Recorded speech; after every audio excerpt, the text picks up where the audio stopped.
دا څو ورځې تاسې د شام خبرونه اورئ طالبانو الحمدلله ټول حلب الله فتح که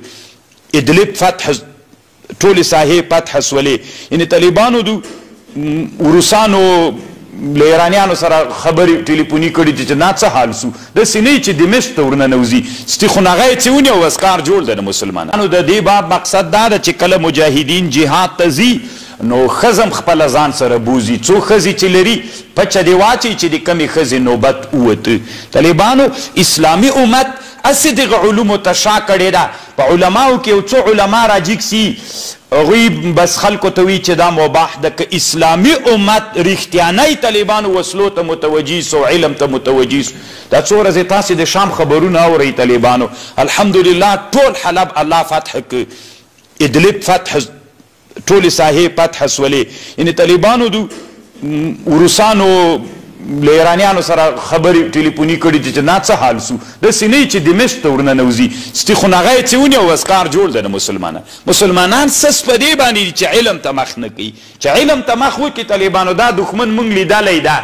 دا دښمن د اسلام د عقیدې سره هیڅ شیم نه ده خو الله دې مسلمانانو باندې رحم وکړي جذبه ډېره زر ورځي سړی 15 کاله خو انتظار وکوي که نه لږ په علم کار وکوي پس لغه نه چې راووتلې بیا ته ګوره چې څنګه کار په مخ سي خپله بېګا طالبانو ابو محمد الجولاني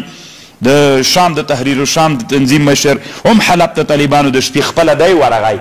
نو داسې مشران خوند هم کوي طالبانو وګرځېږي امتو سره روحیه واخلي او مسلمانانو ته کني دښمن طالبانو ډېر داسې دښمن نه دی انشاءالله ټول تاریخ چې اسلام راغلی دی د اسلام دښمن معلوم ده څنګه مزغلولي دي طالبانو ټوله دنیا کې مزغلولي دي